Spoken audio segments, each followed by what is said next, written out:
रण अब प्रचंड है बलवान है, क्रांति का संकल्प है, विकास में विश्वास है। नीतियों की राजनीति है, विचारों पर प्रहार है।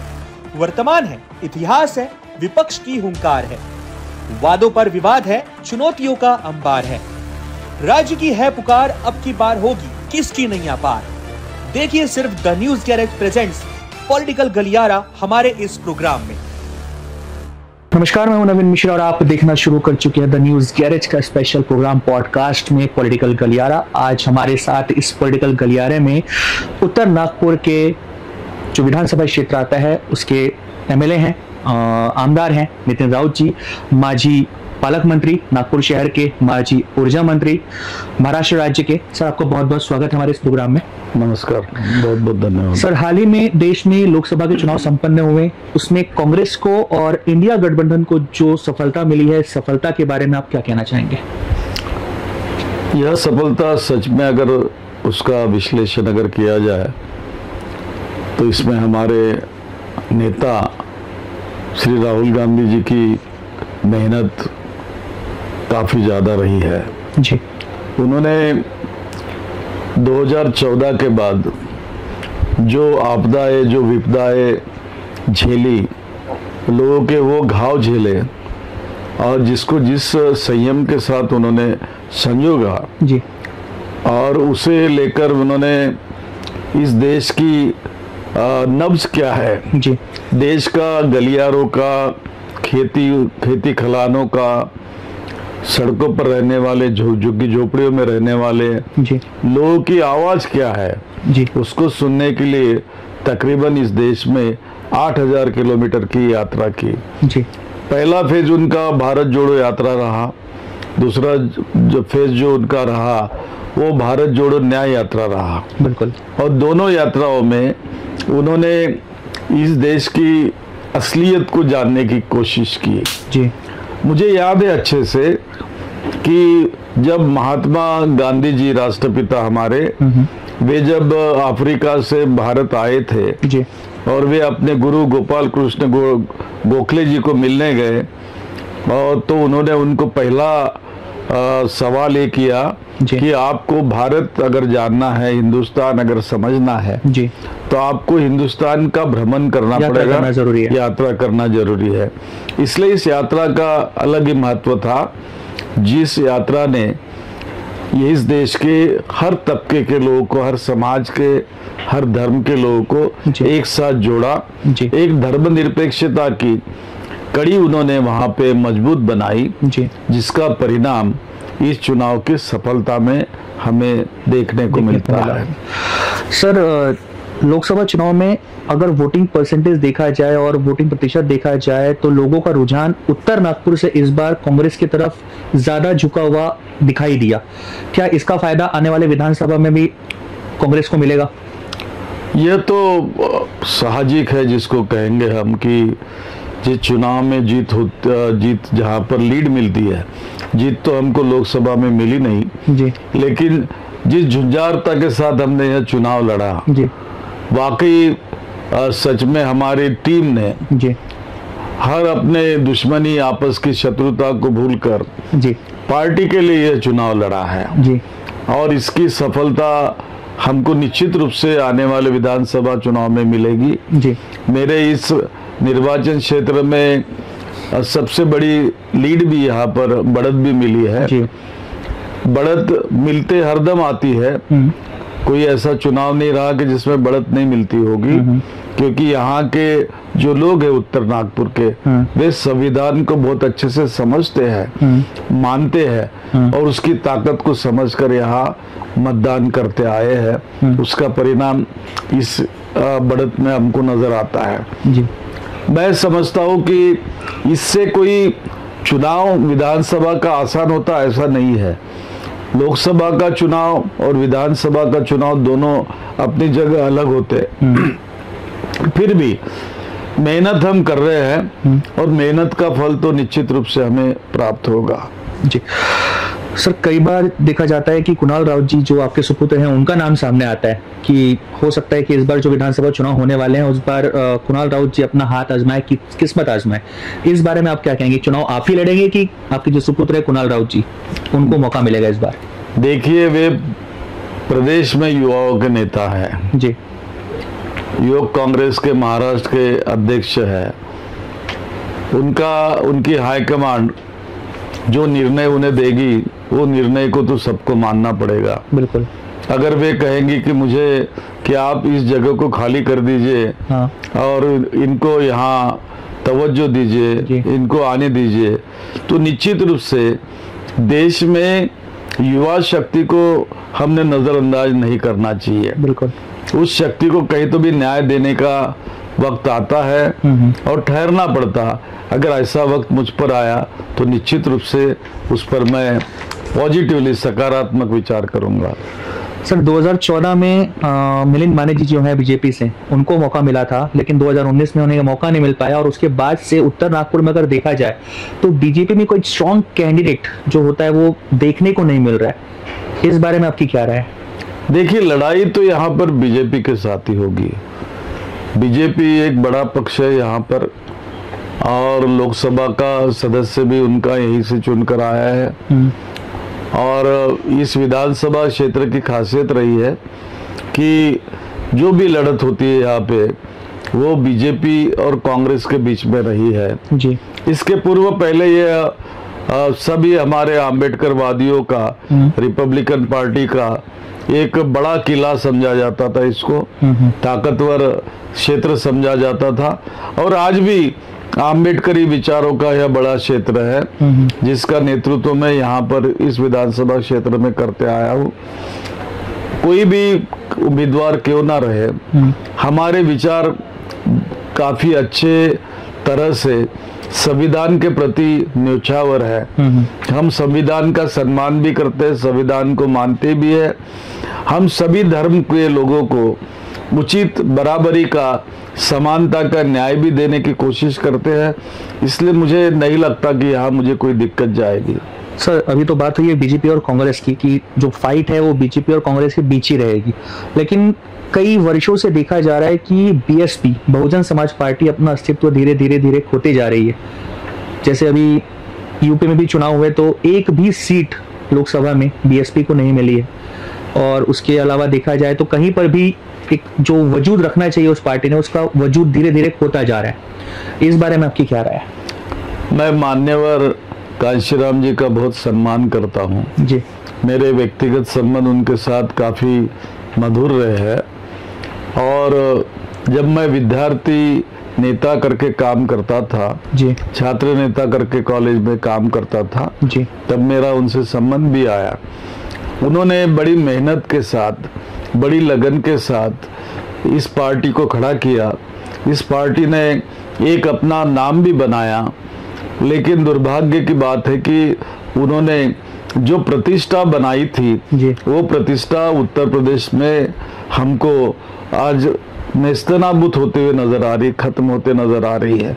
कहीं तो भी जो खामियां है वो खामियां को दुरुस्त करने की जरूरत थी। संविधान, जिस देश के अंदर जब संविधान की बात चलती है, संविधान बदलने की भाषा बोली जाती है, ऐसे वक्त जो संविधान का समर्थक पार्टियां हैं उनके साथ उन्होंने आना चाहिए था।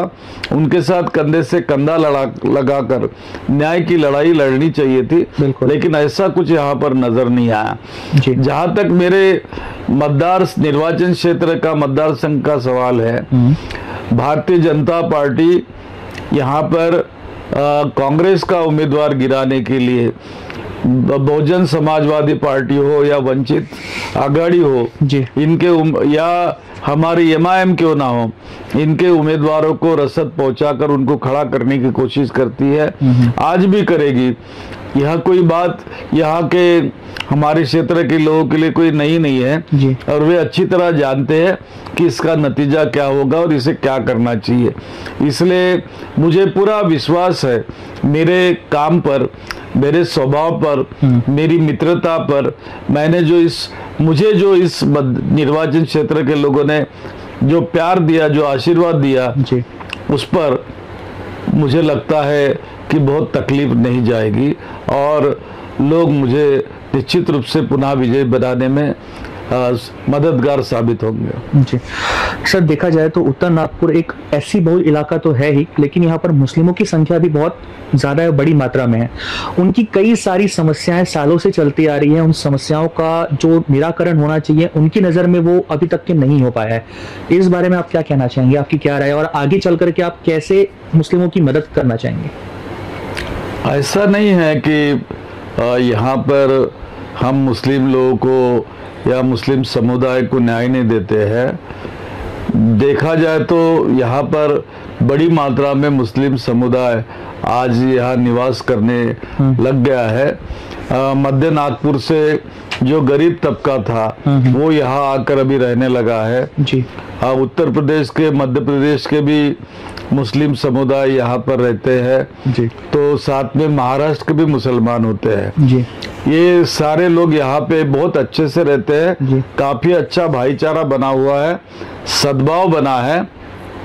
जहाँ तक उनके क्षेत्र का विकास करने की बात है तो हमारी हरदम कोशिश रही है कि जो आमदार निधि मुझे मिलता है जी और मिलते आ रहा है उसमें से मैं सदैव उनके इलाकों में पर्याप्त निधि देकर विकास का काम करता रहूं। तो मैं वो करता आ रहा हूं। जब भी मुश्किलें आती है उस मुश्किलों में उनके साथ कंधे से कंधा लगाकर मैं खड़ा रहता हूं और आज भी मुझे लगता है कि निश्चित रूप से वे लोग मेरा साथ देंगे, मेरे साथ खड़े रहेंगे। सर, इस पॉडकास्ट के इंटरव्यू की शुरुआत में ही जब मैंने आपसे ये सवाल किया था कि जो सफलता मिली है कांग्रेस पार्टी को और इंडिया गठबंधन को लोकसभा चुनाव में, इस सफलता का श्रेय आपने राहुल गांधी जी को दिया, तो उनकी छवि दिन पे दिन मीडिया में देश की जनता के बीच सुधरते जा रही है। एक अच्छी छवि, अच्छे नेता की, एक लीडर की छवि बनती जा रही है। इस बारे में आप क्या कहना चाहेंगे? देखिए, राहुल जी की छवि यह पहले भी अच्छी थी और आज भी अच्छी है जी। उसमें जो निखार आया है वो निखार भारत जोड़ो यात्रा और भारत जोड़ो न्याय यात्रा में उन्होंने जो इस देश का भ्रमण करके लाखों लोगों से जो मुलाकातें की उससे उसमें काफी बदलाव आया है, परिवर्तन आया है। इसको हम नकार नहीं सकते हैं। आपने देखा होगा कि आजकल संसद के अंदर उनका जो भाषण है एक प्रतिपक्ष नेता के तौर पर वो काफी एग्रेसिव रहता है। लेकिन उसी समय एक दुर्भाग्य की बात है कि भारतीय जनता पक्ष के नेता लोग उनको उनकी जाति पूछने के लिए भी कोशिश करते हैं, जबकि इस देश में किसी भी व्यक्ति की जाति पूछना यह अच्छी बात नहीं कही जाती, ऊंची बात समझी जाती है। तो जिनका विचार जिनके ऊंचे होंगे वही इस प्रकार की हरकत करते हैं। मैं समझता हूं कि राहुल जी की प्रतिमा इससे और भी ज्यादा अच्छी होगी और इस देश का हर तबका उनका सम्मान करेगा। सर, अभी आपने बीच में अभी उत्तर प्रदेश, राजस्थान, मध्य प्रदेश का जिक्र किया था, तो अभी हाल ही में एक जो मुद्दा बहुत गरमाया हुआ है पूरे देश में, पूरे मीडिया में, हर जगह पर, यूपी में कोई भी दुकानदार है तो दुकानदार को अपने दुकान के सामने उसका नाम मेंशन करना बहुत ज्यादा जरूरी कर दिया गया है। इस बारे में आप क्या कहना चाहेंगे? यूपी में तो हो ही रहा है, साथ में धीरे से राजस्थान में भी ये चीज पहुंच चुकी है और मध्य प्रदेश में भी पहुंच चुकी है ये चीज।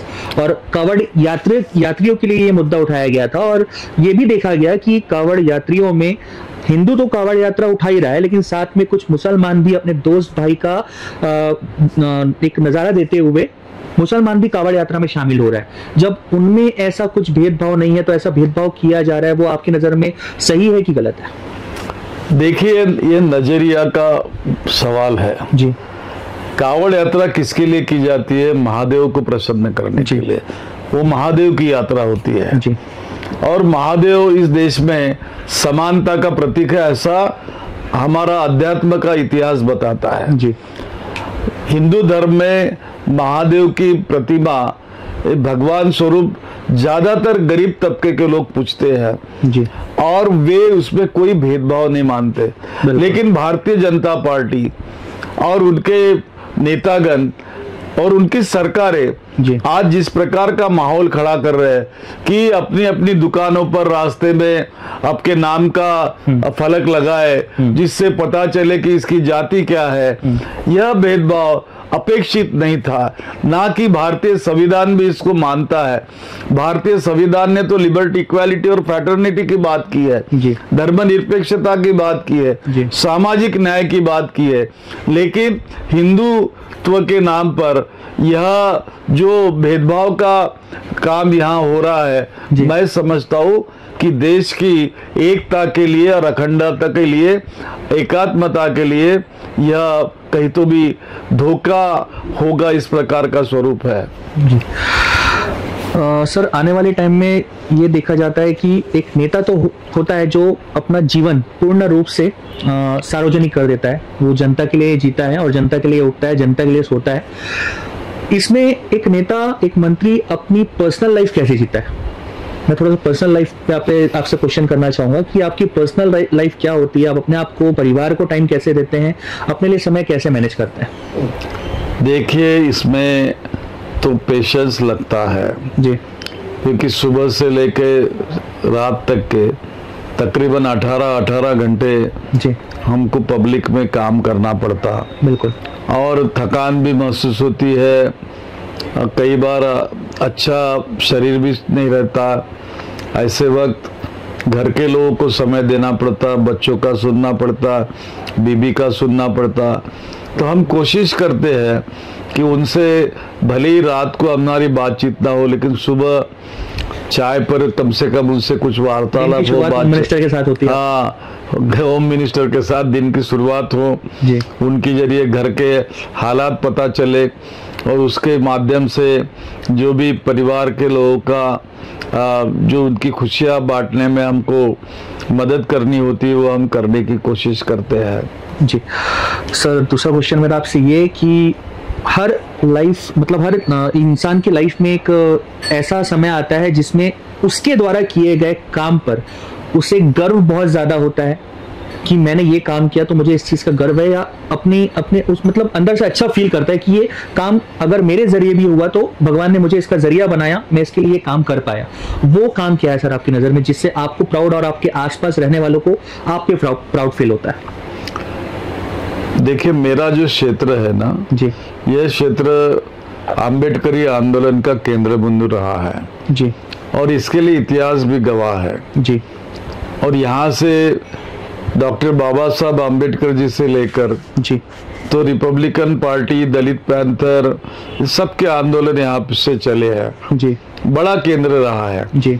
देश के शीर्षस्थ नेताओं का भी यहाँ आना जाना रहा है। उस वजह से जी मुझे खुशी इस बात की है कि मेरी विजनरी के वजह से बोलिए जी, मेरे संकल्प के वजह से बोलिए जी, या जो संकल्पना मैंने बनाई जी, उसकी वजह से यहाँ जो डॉक्टर बाबा साहेब आम्बेडकर अंतर्राष्ट्रीय कन्वेंशन सेंटर बना है, जिसे यहाँ लोग संसद की प्रतिकृति भी कहते हैं, यह जो देन मैंने यहाँ के लोगों के लिए दी है, मुझे लगता वह मेरे लिए सबसे बड़ी गर्व की और स्वाभिमान की बात है। अब इसके विपरीत सर कोई एक ऐसा काम, क्योंकि हम इंसान हैं, इंसान से कहीं ना कहीं कुछ ना कुछ गलती तो हो जाती है, जिसका मलाल हमें जिंदगी में रहता है कि मेरे से ये गलती क्यों हो गई, ये गलती मैंने क्यों कर दिया।